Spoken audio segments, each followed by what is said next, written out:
Hello and welcome back, dear students. I am Professor Shraddha Purke from the Computer Science Department of KK Wagh Arts, Commerce Science, Computer Science College, Kaka Saheb Nagar, Bangalore.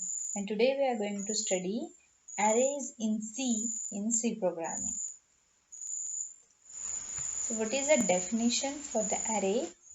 So in C programming language that provides the data structure called the array, which is used to store the fixed size sequential collection of elements of same data type. So basically array will store, or it is used to store, the collection of data, but it is often more useful to think of the array as a collection of variables of same data type. So it is basically a collection of homogeneous data elements having sequential collection and of fixed size. So how we can declare the array?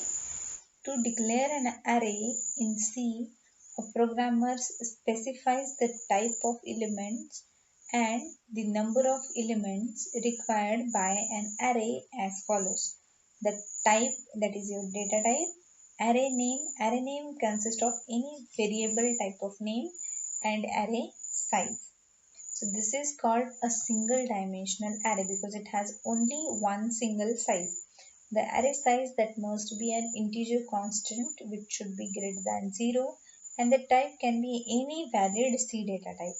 So whatever type you will specify here, that type of elements only will be saved in this array. So this is a single of this is a collection of an elements having same data type. So what are the properties of an array? First property is each element of an array have the same data type and it will carry the same size, that is integer.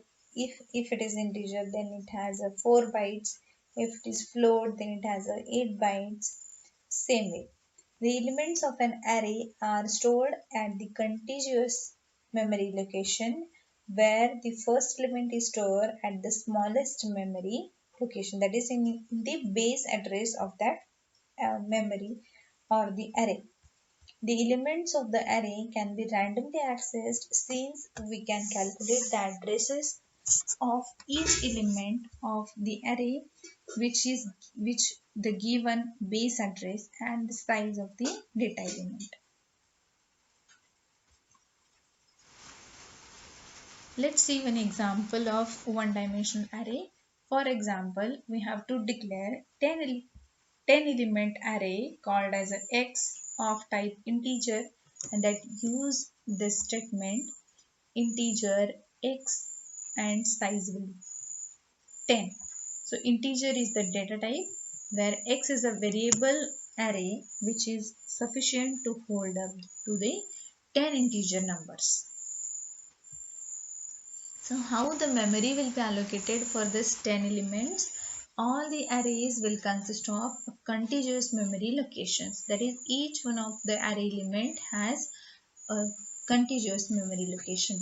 The memory is to the above array will be allocated in the same way.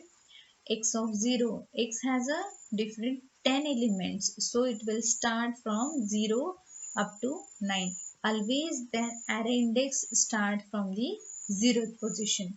So x of 0, x of 1, x of 2, x of 3 and up to x of 9. So this is how your 10 different elements will be stored. But array always starts from 0th position, 0 location.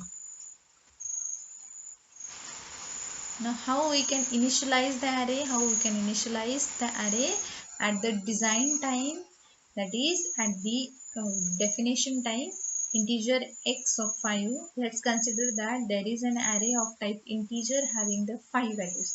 So we can randomly put it any value, any 5 different values in the curly bracket. And how they will be stored?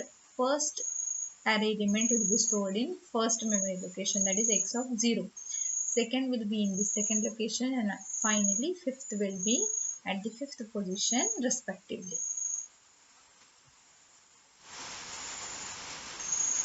So let's see one example of an array, how we can initialize the array and print it. So the void main, then we have to declare that array, initialize them, and then for using the for loop we can print our variables from the x, or print the different elements from the array x by using the index value of I. I start from 0 up to 5. So therefore it will print the each one of this individual elements. Let's see the output. So this is how your output will be seen. 10, 15, 20, 30, 25. This will be printed on your standard output screen. Now we have seen the one-dimensional array. Now we will look at the two-dimensional array. So how I can declare the two-dimensional arrays?